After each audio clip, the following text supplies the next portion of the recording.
Hey, lovebirds. This is a hard message for me to record, but I have to do it. The Love Drive is and has been a labor of love and has been self-funded for the last few years with the hope that at one point it would become listener supported. And I have not done my job because I haven't let you know that I need help. The Love Drive needs financial support. So if you believe in the mission of spreading love through emotional intimacy, and if you believe that people should have access to emotionally intelligent, loving, and heartwarming content, then I invite you to put your money where your heart is. Monthly contributions start for as little as $3. That is the price of a decent cup of coffee. And it might not sound like a lot, but for me, it's literally life-changing. Every contribution that I receive goes towards paying for the bills, the production costs of this podcast, the investment for the equipment, contributors that can help with editing, with transcriptions, so that people who can't hear very well can also have access to these conversations. And this work is really important to me. And if you've been getting something out of the Love Drive and you feel that it's worth $3, $5, $10 a month, then I invite you to become a contributing lovebird. And if you want to live in a more loving and connected world and you think that the Love Drive is doing its part to make that happen, then join us and give what you can. Because some people can't give at all, and that's fine. We're not always in a financial position to help. But if you are, it would mean the world to me and to us. So go to thelovedrive.com/join if you want to become a contributing lovebird. Thank you so much. And here is your episode. Oh, wait, one more thing. That link to become a sustaining member is also located in the show notes for this episode in your podcast player. Cool. Like, you can wake up and look at your belly and lament it, but could you also take the steps that you need to take care of it, to meet its needs? You know, because that's a hard sell to accept and love your body. That's a really hard sell for a lot of people.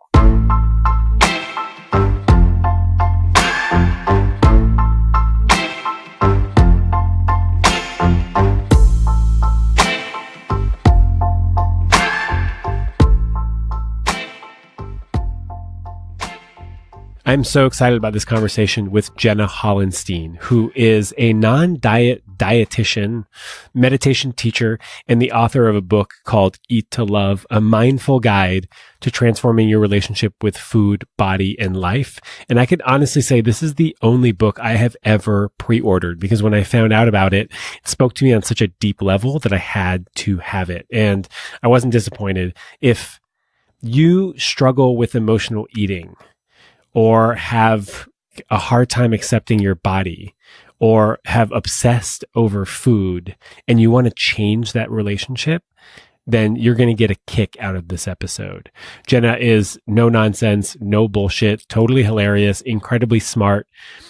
And it was a dream to talk to her, really. This book has changed the way I look at food. And I'm so, so grateful. And I'm pumped that you get to enjoy it as well. My name is Sean Galanos, and this is The Love Drive.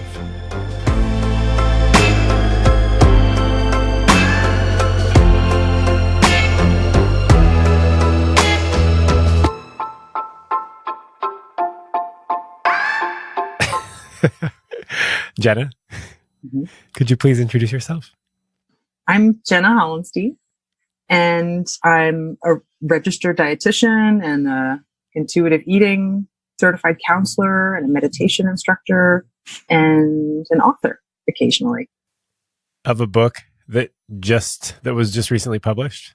Yes. It's called Eat to Love, a mindful guide to transforming your relationship with food, body, and life. I got to tell you, I'm not the type of person that pre-orders books, but I pre-ordered this book. Wow. Yeah. Why? Well, because I'm a huge fan of Susan Piver. When she endorsed it on Facebook, it just spoke to me. Yeah. Like at a really deep, deep level. I have always struggled with emotional eating, with eating when I'm not hungry, with eating too much. And I've not had like a great relationship with my body. You know, there's a lot of negative self-talk and negative body image. And it's been like that since, you know, as long as I can remember. So the book really spoke to me. Really, since as long as you can remember. I remember I was in the back seat of my mom's car with my friend Julian, and I was probably 6 or 7 years old. And I looked at his knees, and he had little, what I thought were regular knees. And I looked at my knees, and I had these big, fat, chunky knees. And I like wish that my knees were like regular sized. That was a before and after moment. What was the after moment? So I think of those as like before and after moments. Like before you looked at Julian's knees and thought that yours were somehow deficient, it might not have occurred to you that something was wrong with your body. Yeah. And then after that moment, you had a heightened sensitivity. Like, oh, my body is different than other bodies, and probably mine is the one that needs to change.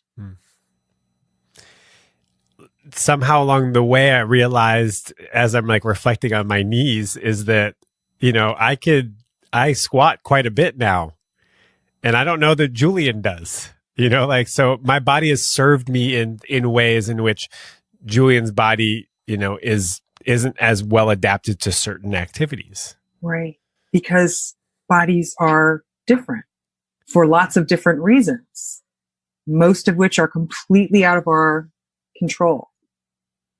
And I think if we were a little bit better at accepting the fact that there are natural variations between us and between populations, I feel like we wouldn't be in this predicament where so many of us feel this disconnection with our bodies and this sense of inferiority. If we put 100 people from all over the world, just random, and we just like stripped them and lined them up all naked, you would see an incredible variety. It's true. In body size and shape. And assuming that none of them had been programmed with the diet mentality, that would be their sort of natural state, right? I mean, in terms of weight, right, body size, because hair color is going to be different. Skin color is going to be different. Height is going to be different. We don't seem to like take issue with those things as much as we do in terms of body size. Because we have been socialized and bombarded with images of what beautiful should look like. And beautiful is really lean. Well, yeah, it's really lean and it's really white and it's really, at times it's like more skinny and at other times it's more athletic. Mm-hmm. It's generally whatever is hardest to achieve, because everybody makes the comparison of when, you know, in different economic times, having a more robust figure was a sign of wealth, affluence, and access, right? And then that was the type of body that people wanted. You know, you can even go back 100 years, maybe a little bit before 100 years, because it was right around 100 years ago that women were doing like slimming treatments, and the flapper was kind of like the ideal. But even before that, and in other times too, people were taking gainer treatments to bulk up, to have a more voluptuous body. Wow. Yeah, I have a girlfriend in the past who said that she should have been born in the 80s, the 1880s, because she had like a more of a, you know, curvy, soft body. Yeah. A woman's body. She had a woman's body, yeah. Or a man's body. Or, I mean, she had her body. She had her body. Right? Yeah. It's funny. You were sort of like a non-dietitian. Yeah, I vacillate between non-diet dietitian, anti-diet dietitian. And actually, I heard myself say the words for the first time, I think, fat positive dietitian. a few weeks ago when explaining like what I do. And I really like the sound of it because whether I'm talking about the macronutrient fat or the presence of fat on the body, I really do feel fat positive.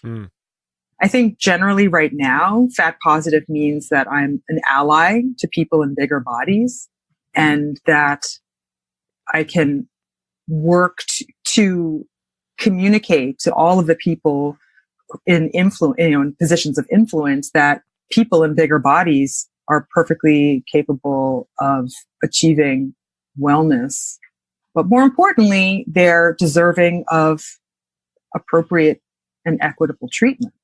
Because I think that's one of the interesting things that's come up is that because of this programming that we have, both from all the industries that profit off of it and also the medical establishment, there's almost a justifiable prejudice against people in bigger bodies. And I think that's misinformed. What's the argument? The argument is that they're costing the healthcare system money because they're a higher risk of certain diseases. I mean, that's part of the argument, but I think beneath that and beneath all the other arguments is that they're in control of their weight. And if they worked hard enough, they could decrease their body weight. They could lose weight. I've worked a long time trying to get abs to very little. I mean, it just hasn't happened. And I've also been kind of miserable a lot of the time doing what you call magical eating, which I love. I mean, I love the idea that like, if I just eat a certain way, if I could figure it out, just the perfect balance of foods, I will be happy. And it's magical because that doesn't exist. And it's also magical because there's no way to prove it's not true. Right? Because we don't know what's going to happen. So if we're kind of thinking of this and there's so many opportunities and products and approaches out there, we can attach to the idea that maybe the one that's going to finally work is just around the corner. And we can ignore the fact that history is the best predictor of the future. And that time and time again, when we've attempted these things, they've not materialized. And they've in fact probably caused us a lot of grief. So, but I think the key point is the subtle attachment with a certain way of eating or having a certain body with the idea of happiness and safety and like freedom from suffering. If I get abs, I will finally be happy. Yeah. And well, and I think a lot of people are looking for the diet that will allow them to live forever. And not necessarily that they actually want to live forever, but that they just don't want to die. Oh, that's interesting. I hadn't seen it that way at all. Yeah. I mean, my father-in-law has a saying about people who hoard money and who prioritize money over other things of value in their lives. He says, they'll be the richest one in the graveyard. And I've kind of co-opted that concept, for the whole clean diet movement and things like that. And it'll be like, yeah, you'll be the cleanest corpse in the graveyard because you're still going to die. You'll have the sweetest abs in the graveyard. But at what cost? Exactly. There was a chart in your book that sort of outlined sort of what happens in a yo-yo diet situation. You'll start a diet and then you'll lose some weight because you're restricting certain foods that you really like, and then you'll lose focus, or you'll fucking lose your shit, and you'll go and eat all that stuff that you've been restricting yourself from eating, and you'll binge on it, and then you'll eventually you might gain all that weight back and then some, because then there's shame. There's, oh, fuck, well, it's all over now. I might as well just really go for it. Yeah. And then you turn it around, you go back into, and that actually causes a weight gain rather than weight loss. Well, and it's not just about losing focus or it feels like we're just losing our shit, right? But the truth is that there are biological mechanisms at play because our bodies are trying to protect us, because our ability to store fat and to function on less is the reason that you and I are having this conversation. We'd all be dead if we didn't have this capacity to change the way we metabolize nutrients to be more efficient when in times of scarcity. Right. And women's bodies in particular are very adaptable. Like one of the statistics I point out in the book is that during famine, I think like 50% of men die and 10% of women die. And part of that is because women's bodies are so capable of storing fat and subsisting and supporting the body on minimal resources. Mm. And so that yo-yo thing, or a lot of people refer to it now as weight cycling. Right. And note, I didn't put in that chart, I didn't put like what the starting weight is, because we all start at different natural weight ranges. Some of us are at 120, some of us are at 160, some of us are at 200, 250. And that's fine. Like you said, if you take 100 bodies and just put them up there, they're all going to be different. They're all going to have different natural starting points. It's when we start to try to manhandle our bodies and overpower them for the purposes of changing weight that we distort that natural range. We distort that natural kind of set point. Mm. And so because of the physiologic mechanisms that protect us, when we decrease our intake in order to create a deficit, right? And I learned this in school. If you cut 500 calories a day, you lose a pound a week. Calories in, calories out. Yeah, like simple math problem, right? But in fact, it's not so simple because we adapt. That's one of our skills. We adapt. If you start cutting back on what you're taking in or you burn more, your body's going to sense the deficit and it's going to start to slow down and become more efficient and learn to function on less. And then when we resume, because our biological mechanisms make food look more appealing because we're hungry, it smells better, it tastes better, it affects our mood, and we develop a increasing kind of psychological sense of deprivation. That's when the pendulum swings in the opposite direction. So it's not just that loss of focus. It's I always consider it like the overlapping circles of biology and psychology. And they're sort of more overlapping than not. Those mechanisms kick into play and they make it unsustainable to stay on a diet. It's not about losing focus.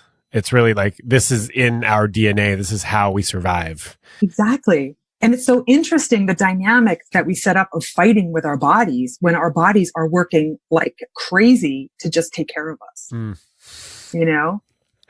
Yeah, I used to say that it takes a lot of work to just keep a body going.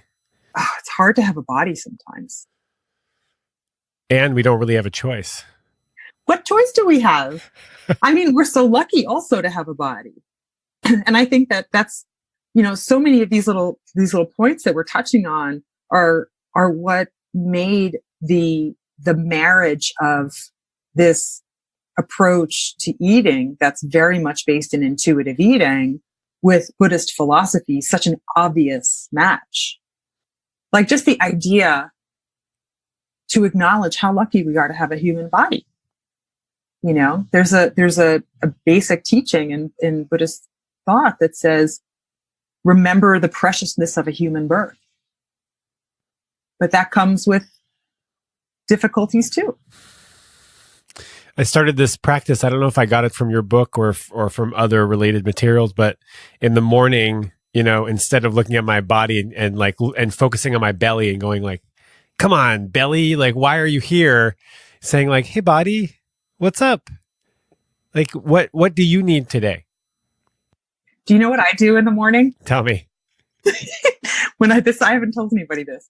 When I get out of the shower, I have this like very cool, like microfiber towel that like dries my hair enough, but not too much. But you have to like bend over to put it on and then wrap it up. So as I'm doubled over, I look at my body with everything kind of hanging down, my belly, my thighs, my boobs post breastfeeding, everything's hanging down. And I'm just like, good morning. How are you? Thank you. That is the most vulnerable position. It totally is. Yeah. Or like all scrunched up. And so, yeah, why not welcome our body right there? Do you remember that episode of Golden Girls when they talked about like how you look if you put a mirror on a table and you look down at it versus if you lay back and you put the thing up like that? I remember Blanche going like, ah! And then she's like, oh, I look beautiful here. I mean, that's how we take selfies from up above. I mean, my friend even said, hey man, your Instagram stories, like you gotta lift your phone up higher, put it away, put it further away so that you look better. Because or else I was doing it like this and I just, double chin and. Yeah. And you know what? There's something lovely and adorable about doing that because it's like, who cares? I mean, vulnerability is in these days, by the way. Oh, thank you, Brene Brown. That's right. I have so many different directions that we can go in, but it would seem like a good place for us to go is to talk about how does Buddhist philosophy play into the Eat to Love path? Well, I think that in the most basic way, it values our own intelligence. So Buddhist philosophy believes that we're born with Buddha nature or basic goodness, which is quite different from the Judeo-Christian concept of like original sin, of like being born bad and needing to earn goodness through suffering in order to reap your ultimate reward. Buddha nature is that we're born with goodness. We're born with wholeness. We're born with worthiness. And we're deserving of generosity. We're deserving of kindness and compassion simply because we exist. And so I saw that as so poignant and appropriate as a counterpoint to the diet culture, which teaches you that you can't trust this thing. This thing can't be trusted because if left to your own devices, we'd eat nothing but chocolate cake and cheeseburgers all day. That's right. And Ben and Jerry's to top it off. Uh-huh. So what if we were to focus on shifting our allegiance from all the experts, myself included, to our own intelligence? I think that so many people profit off of creating a dependence and profit off of planting seeds of doubt about the need to manhandle our weight, the need to take an overblown degree of personal responsibility for our health, when in fact, a lot is out of our control. And so this, is about taking that back, recognizing the costs of handing that over, and finding a balance between scientific knowledge, which is important, but also valuing our own perspective. In part, this was conceived because of the flip-flopping headlines with nutrition science. Eggs are great. Eggs are bad. Dairy's great. Dairy's the devil. Don't eat kale. Kale's the best. I know. Or do you know how much sugar there is in carrots? I was thinking about that this morning as I was cutting up carrots for my partner's lunch. But what about your eyesight? Right. So, if nutrition research is so hard to do, and it's so hard to know what is right, then perhaps it's more important to connect with our physical bodies and the intelligence that comes from being able to listen to them, receive messages from them, respond to them, evaluate how those responses work for us, and to continue this. It's like, the original long-term relationship with our bodies. Wow. We're going to have it. That's it. It's me and me for the rest of my life. That's all we get. Yeah. We're talking about impermanence. Well, that's permanent, by the way. It is in one way because we don't get to switch it out for somebody else's, but it is constantly changing. Sure. And so from my perspective, the sooner we switch this perspective on our bodies and the importance of, we don't have to love them all the time, but the importance of working with them as they are now in this moment, the better equipped we will be able to face aging and illness and ultimately death. We don't have to love them, but accepting them is going to make it a lot easier. Yes, but we don't even have to accept them. Oh. Like we can think whatever we want. Like you can wake up and look at your belly and lament it. But could you also take the steps that you need to take care of it, to meet its needs? You know, because that's a hard sell to accept and love your body. That's a really hard sell for a lot of people. It's a hard sell for me. Yeah. And I think, you know, in intuitive eating, they talk about unconditional permission to eat. And I think it's really important to also give ourselves unconditional permission to think and feel. Yeah. There's no thought that we can't have about our bodies. Because, you know, in reality, we don't always feel so positively. Like any long-term relationship, there are lots of peaks and valleys. You know, the other morning when I woke up after sleeping in a hotel bed for two nights and I had this nerve pain aggravated, I was depressed. I felt upset and I felt impatient with my body and anxious about something being wrong with it. And then, you know, the more I worked with it and the more I sat with it and the more I felt it, it passed. And I also did what I needed to do to take care of it through movement, through stillness, through feeding myself, through being gentle and kind. You know, so you can do those two things. You can hold those two seemingly conflicting points of view at the same time. My therapist said that having multiple competing emotions about any one thing is a sign of emotional maturity. I totally agree. I think it's the basis of compassion. I mean, I have that right here. The ability to hold two seemingly conflicted points of view in the same heart is the basis for compassion. And it's the truth because we're complex little beings. And this relationship with food and our bodies, it's complicated. You know, on the one hand, eat when you're hungry, stop when you're full. Sounds easy. Sounds simple. It's not easy. There's a lot of things that distort it and a lot of things that cause us to question our perspective. But we can also work to regain that trust that I believe we're born with because we have Buddha nature and because we have these highly intelligent and communicative bodies. I am on board with Buddha nature. I'm on board with the fact that our bodies hold the wisdom that we need. That makes so much sense to me. I tried the ketogenic diet, obviously, and man, I felt terrible. Really? Felt terrible. Yeah. And my buddy was like, oh, you need more salt. And I'm like taking salt. And I'm like, yeah, I'm not pooping. He's like, oh, now you need magnesium. So I'm taking magnesium. And then it's like, oh, now I'm feeling queasy. It's like, okay, well, you need this. So it's like, whoa, what is going on here? Like my body's saying, dude, this is not working for you. So the ketogenic diet is a highly effective diet for seizure disorder in children.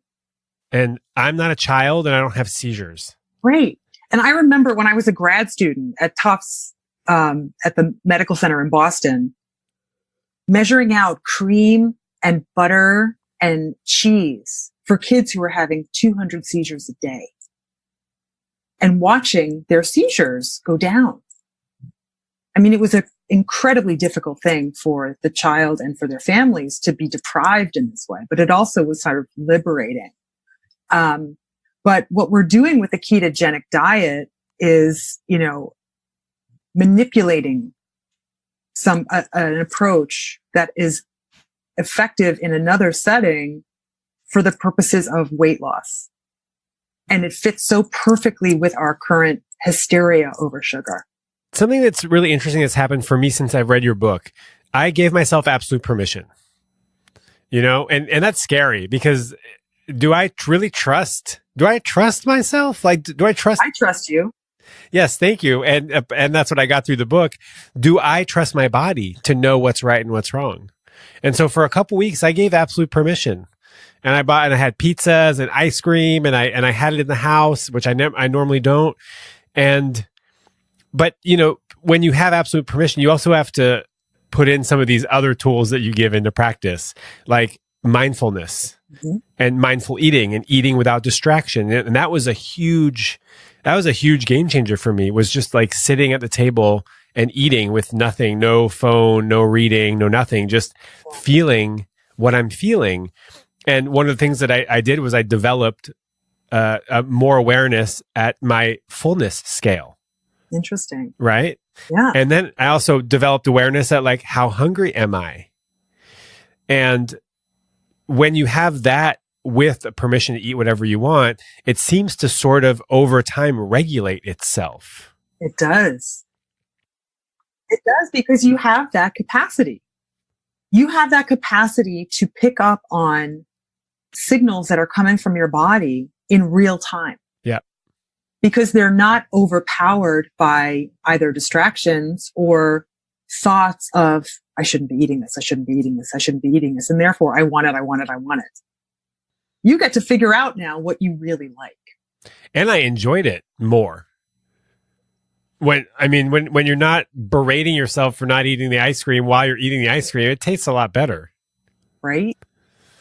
There were so many beautiful benefits from the Eat to Love movement path, like slowing down and tasting every bite. At one point, you do realize when it's starting to not taste that good anymore.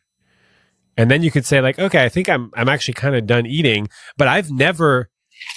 For me, it's Cadbury mini eggs. You can't just have what? That's a half a bag. No, it's about a sixth of a bag. What size is that? A share size? What is that? This is a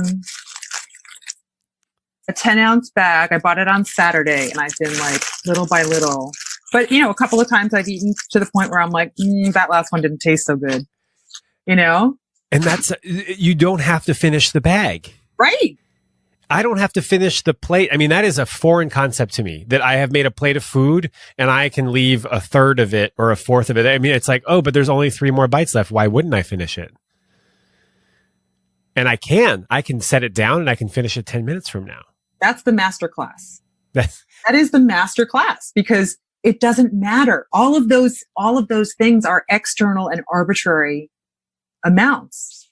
The fact that this is a 10-ounce bag, who cares? That has nothing to do with what I need. What if one day I needed 11 ounces of Cadbury mini eggs? It's unlikely, because just of the fireworks that come from too many Cadbury mini eggs. But like the same thing is like when you get my nemesis is those 100-calorie packs of anything. Those work on you? No. I just can't stand them. Oh, okay. The idea that 100 being a round number, and therefore, that should be our kind of goal. The idea that we can even claim to have 100 calories of a food in a package, when in truth, those nutrition labels are like plus or minus 20%. Oh. It could be 80 calories, it could be 120 calories. It's probably not a round number. But the idea that should regulate how much we take in has added to the distortion that we have in terms of like not trusting ourselves. Yeah. Because what if you need 2.5 of those to feel satisfied? What if, you're going out for dinner in an hour, but you're hungry. And so you decide that half of one of those is actually what you need so that you're no longer hungry, but that you're the amount of hungry that you want to be when you get to your favorite restaurant. Right. That's an interesting point. I read somewhere in the book, what's it going to take for you to be satisfied? Because it's no use eating half of the thing if it doesn't satisfy you. Oh, that's right. If what you really want is pizza, but instead you're going to say, well, I should eat a salad instead. Mm-hmm. I'm going to eat a salad. You're still not satisfied. You might that night binge on all sorts of other shit that you have laying around at home, when really... And the pizza. Well, and the pizza. Or you don't even... Or you could have just had the pizza. Mm-hmm. You would have been satisfied. You would have been happy. You would have gone to bed, And you could move on. You can move on. You could use that mental real estate for other things, like climate change. Yeah, that's not real, by the way. But yeah, by thinking if it's real or not. There are more important things than food. Like, we don't have to obsess over food all day long. I do have to say, I did for a little bit, I was doing 1 meal a day. And Oh yeah, it's super challenging to only eat one meal a day. It also ends up being pretty big meal, and then I felt really sick after. Yeah. But the freedom of only eating once a day, ridding myself of what am I going to eat, Right. prepping all that stuff. I mean, I'm not endorsing this at all. It didn't work. I actually lost a bunch of weight, and then now I'm at my heaviest that I've ever been in like the last 8 years. So obviously it doesn't work, but thinking about food and prepping it and eating it, it takes up a lot of our day. It does. And I think we also shouldn't fault ourselves or shame ourselves for thinking about food. Like I say sometimes to clients, I'm sure you have plenty of original thoughts, but like this is not one of them, right? These thoughts were like fed to us that, there's a right and a wrong way to eat. So the fact that food is on our minds is not a problem. It's the quality of the thoughts. And so I think that it's important to recognize that this, like everything else, is a dynamic thing that can evolve and continue evolving. So what can start out as like obsession can start to move to like more focused hyper awareness that actually is more workable. Obsession kind of is like a hamster in a wheel, it doesn't go anywhere. But like a greater focus and hyper awareness can actually be approached with curiosity and openness and like, oh, okay, so I'm just collecting data now. Mm-hmm. If I start eating when I'm this hungry, I have this kind of eating experience and I eat to this degree of fullness. If I start eating when I'm this degree of hungry, I have this type of eating experience and eat to this degree of fullness. So once we collect plenty of these data points, we start to get a feel for working with our bodies and not just figuring out what the right levels are or whatever like that, but how to work with them in real time and to respond to their natural variations. So that gradually this moves into what I would call like mindfulness. And it's not an absence of thinking about food because everyone has to think about eating. A lot of people come to me and they're like, I just don't want to think about food anymore. But I think the real need there is to think about food in a way that's not distressing. Think about food in a way that is sustaining and nourishing and feels like it's one of the things you do to care for yourself. Mm-hmm. And there's lots of other things that you can think about too. What are the interesting benefits of being more mindful about when I'm hungry, and also what is the effect that this food is having on me? Mm-hmm. Right. And so, when you're watching TV and you're eating ice cream, you sort of aren't really engaged with the experience of eating the ice cream. Right. But what I've realized is that when I eat ice cream, I don't feel that great after. My body doesn't really like it. Likes it in the moment, doesn't really like the after effects. I kind of feel queasy, I kind of feel heavy, a little mucusy. And I've been able to remember that when it comes to, hey, what do I want to eat? And also, how do I want to feel after? Yeah. And then it becomes a choice. And the choice to eat it and the choice to not eat it are on the same moral plane. One doesn't have more charge than the other. Yeah. Because there might be a type of ice cream that you will choose to have because it's worth it to you.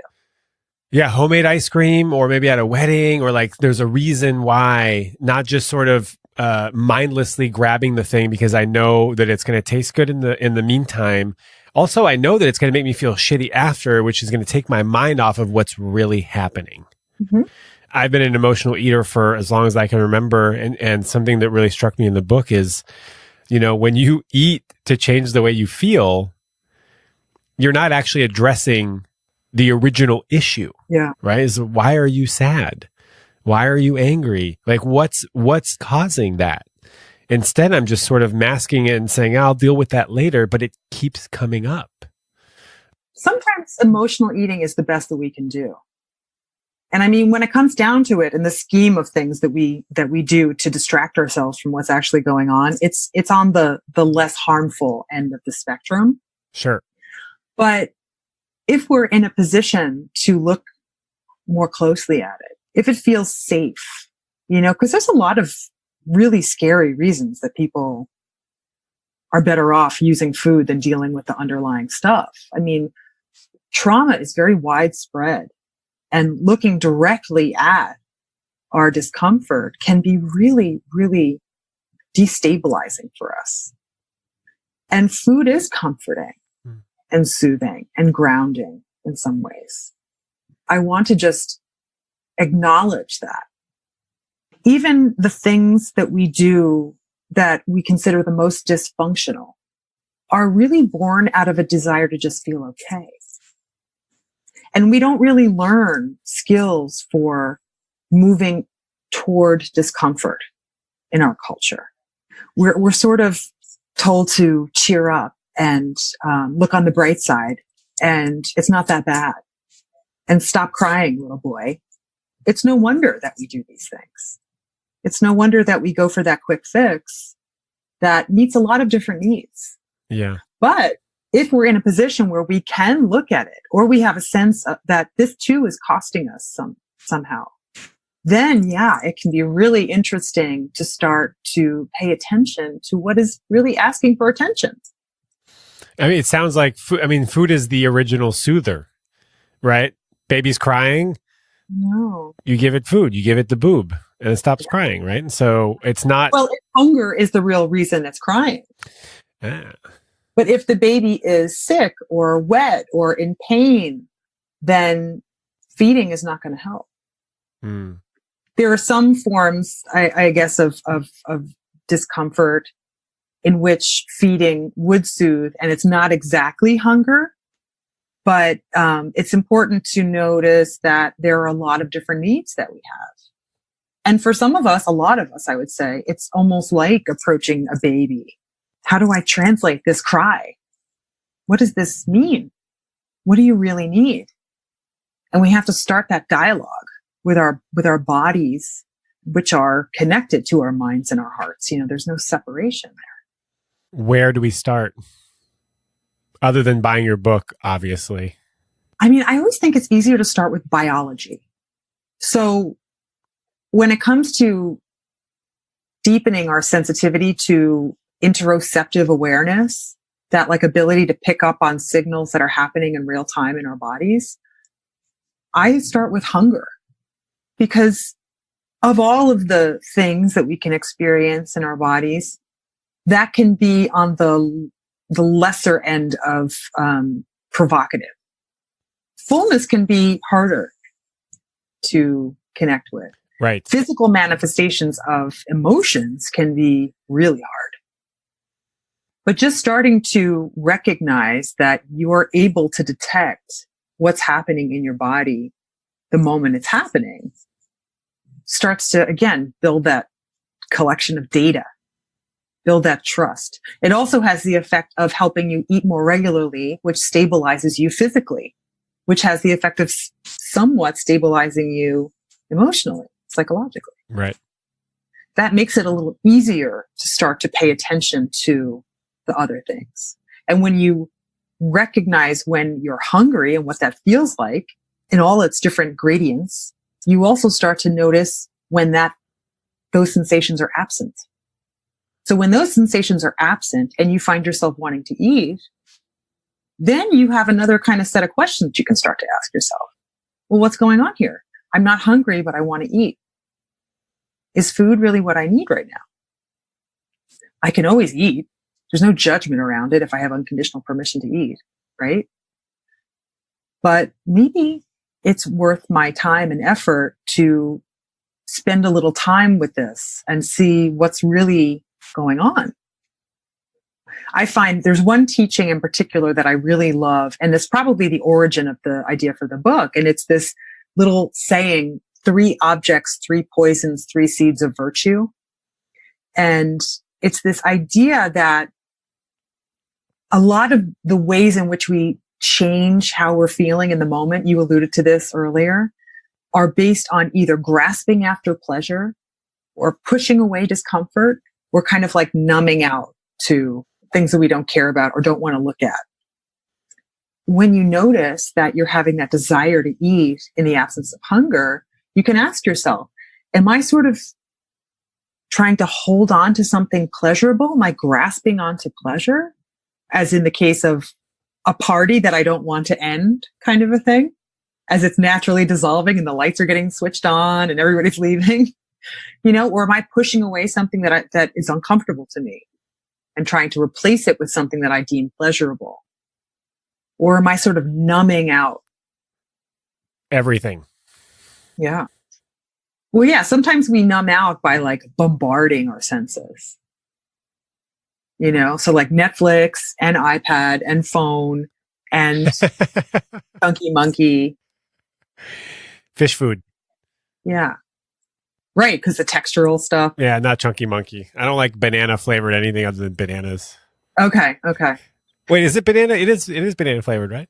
I guess so. I'm not a big fan of ice cream either. You saw my Cadbury mini eggs. Yeah, sometimes you just need a Cadbury mini egg. Sometimes there's nothing wrong. You're not grasping, you're not deflecting, detracting. You just want the sensation of a Cadbury mini egg in your mouth. Mm-hmm. Because it's fun. And it's like an Easter candy. And it's like, I remember them coming in my Easter basket, at least the ones that I didn't get from my parents, because that gave me like fruit. Whoa. But, the Easter baskets I got from other people where I could count on the contraband, the Cadbury mini eggs were in there. Were you raised in a household where sugar was not allowed? And it was pretty healthy, my house. Yeah. And my mom was a home ec teacher and she was a good cook, and we generally had healthy foods at home. I think the most outrageous cereal we ever had was like Honey Nut Cheerios. So we had to go down to our neighbor's house for like the Cocoa Puffs. Yeah, the good stuff, the Lucky Charms. Yeah. But what's interesting is that, I don't love those things. I mean, I do love like peanut butter puffins. I don't think they existed in 1974. What created that desire for Cocoa Puffs was the absence of them in my house. Just like HBO. Yeah. So I have something here written. Hey, where is that? It's something about like how the thing that we restrict is a predictor on how we're going to eat it. Yeah. Restriction is the best predictor of binging. Restriction is the best predictor of binging. Yes. It's the thing that you can't have, or that you've told yourself you can't have, is the thing that you're going to binge on. So I kind of think this is good news because, I say in the book that I think that eating and our control over what and when and how much we eat is one of the first ways that we assert our autonomy as babies. When Nona is like saying, come on, here comes the choo-choo, have one more bite of mashed bananas. And we go, we're saying, me, not me. I have control over me. Mm. And so the fact that again, this is a combination of biological mechanisms and psychological mechanisms. But the fact that we rebel against deprivation is asserting our agency and our autonomy and our being in charge of ourselves. We don't like to be told what to do. I can't stand it. Yeah. And eating is such a personal thing that it's downright depressing when somebody else sort of takes that control away from us, or we hand it over because we think that they must know better. And it's pretty common for people to say you shouldn't eat that. That's the reason you're fat, is because you can't control yourself. You don't know what to eat. Right. So it's taking agency and responsibility away from people. Yeah. Nobody likes that. No. And we believe it. We do. We've definitely been misinformed about the way that all of these dynamics work. Even the idea that we can exert control over our bodies, by undercutting the number of calories that we take in. It's a myth. It's a myth. And it really does reveal a blind spot of people with deep, deep medical training. There is a clear bias against fat and fat bodies. And there is an almost unilateral association of thinness with health and fatness with unhealth, lack of health. Mm.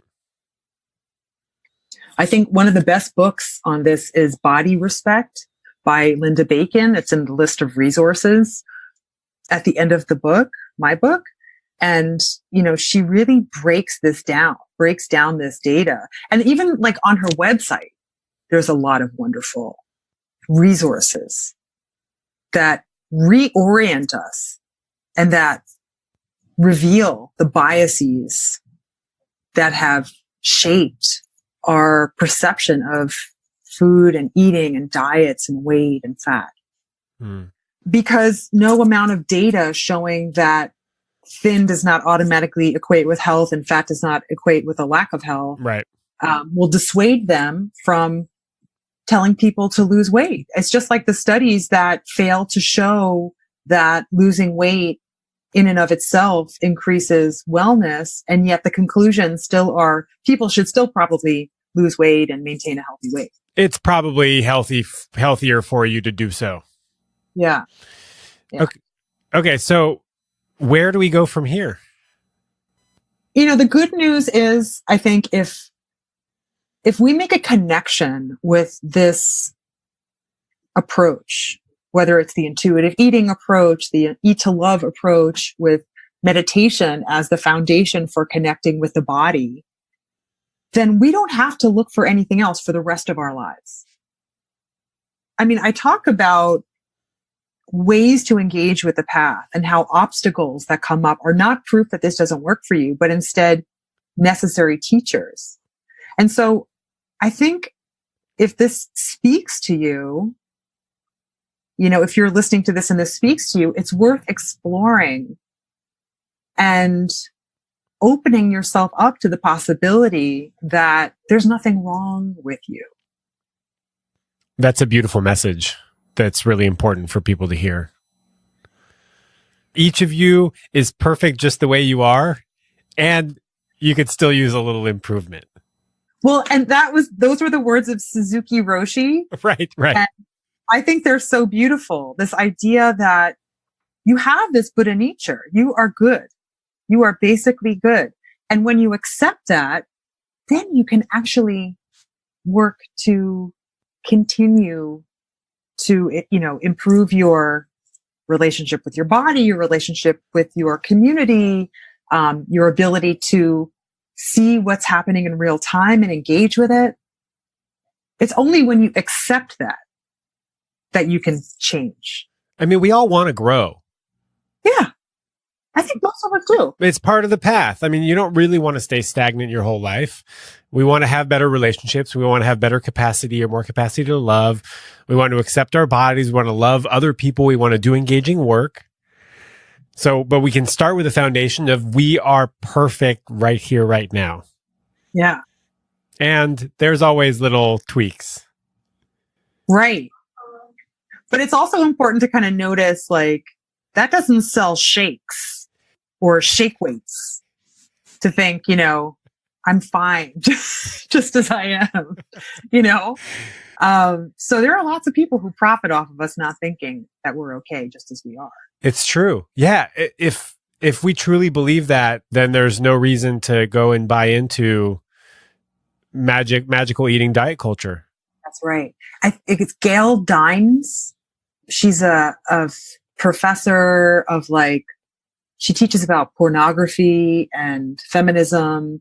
She has a quote that I'll probably butcher, but it's like, if women woke up and loved their bodies and accepted them as they are, imagine how many industries would go out of business. Yeah. Spanx. What is that? Is that slimming undergarment?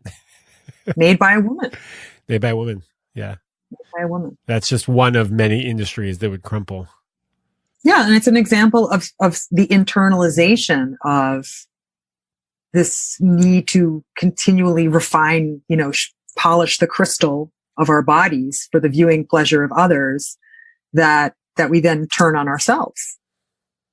What you're suggesting, I might imagine, for some people, is harder than magical eating. Meditation and cultivating awareness and believing that we are perfect just the way we are. Yeah. That can be really challenging. It can be. I'm not promising anyone a rose garden. I mean, it's definitely uncomfortable. It's definitely not something that we can have black and white thinking about, because, the black and white thinking of dieting is sort of easy. Right? Yeah, it's there's an allure there. If you just do this, you'll get this. You will get body perfection. People will love you. Yeah. Right. But I think we do get something subtler when we start to open to this other possibility. And it's sort of, it's funny because I think of magical eating and magical thinking as sort of just not being anywhere but here. But the interesting thing is when you do start to practice being here, that's when the real magic happens. Like the everyday magic of like a beautiful conversation with someone who's on his own path. Noticing the exact temperature of like the air that kind of wants to become spring, but isn't quite ready yet, on your skin. Or like the perfect bite of your favorite food when you're like at your ideal level of hungry. That's the magic. The other magic is bullshit. It doesn't exist. It's in the future. No, it's all over there, somewhere over there. And we are over here. Here. And that's the beauty of meditation. Right. It happens right here, right now. Right. It's being where we are. We're not trying to get anywhere. Michael Carroll is a great Buddhist teacher. He talks about like meditation and mindfulness at work. And he says, we're not trying to get anywhere. We're trying to be somewhere. Oh my God. That's so good. Right? Yeah. And I've struggled with meditation for so long, and I'm slowly getting into it. And there's a lot of compassion around my practice. Yeah, I struggle with it too. And you're a meditation teacher. Yeah, I'm a meditation teacher. And the other day I was teaching this course that I teach with Susan Piver to help other people, like therapists and doctors and yoga teachers, learn how to teach meditation to their students. And I was supposed to give meditation instruction. And I said, Susan, could you give instruction today? Because I feel like I need to hear the instructions more than I need to give them. That's awesome. Yeah. Everything is workable with this perspective. A lot of the stuff that I talk about is the stuff that I need to hear. I write the books that I need to read. Well, you wrote a really good one. Thank you. Good job. Thank you.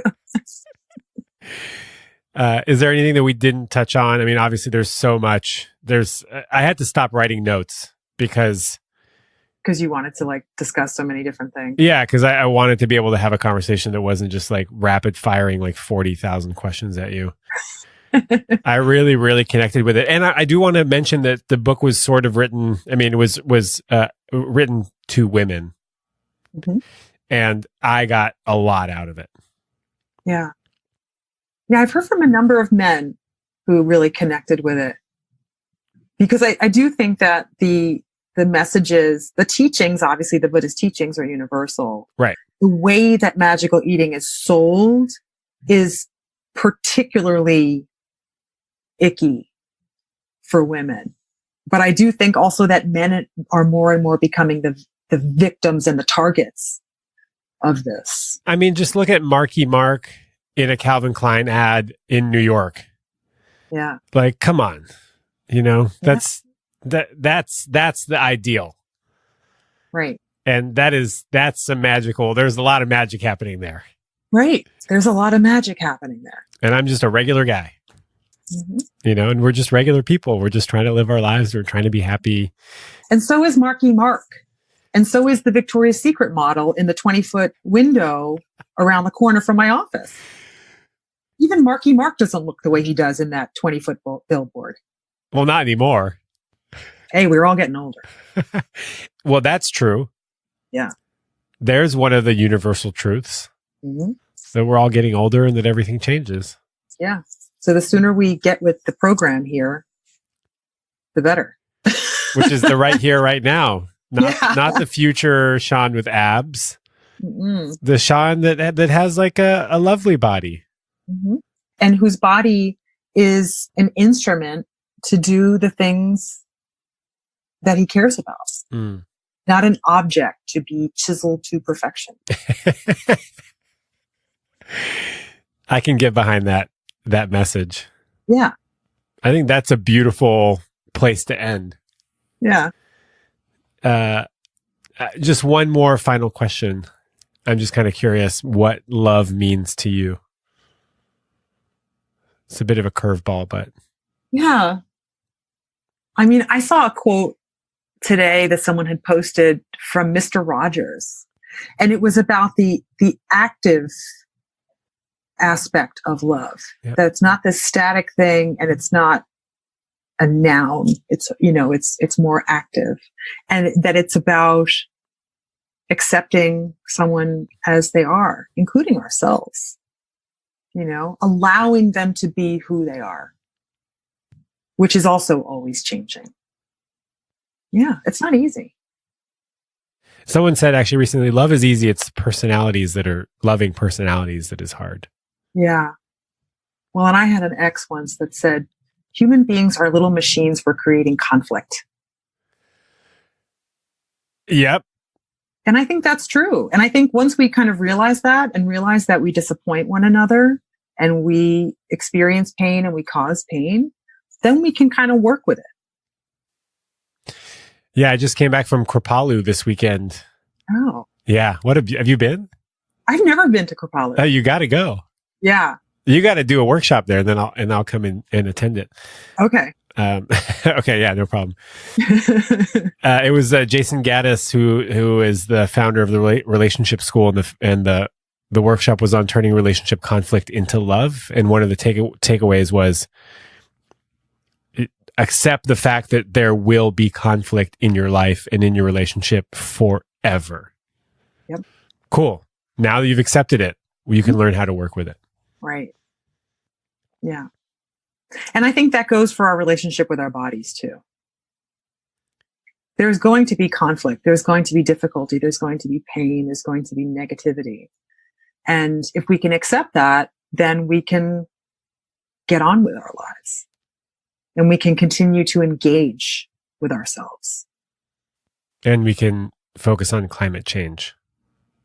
For one. I am so grateful to you for having written this book, for having taken this time, for sharing your Dharma with us. I'm so grateful for you reaching out, and that I'm just so happy that it spoke to you. Yeah, deeply. Yeah, I'm so grateful. Thank you. This is awesome. Thank you.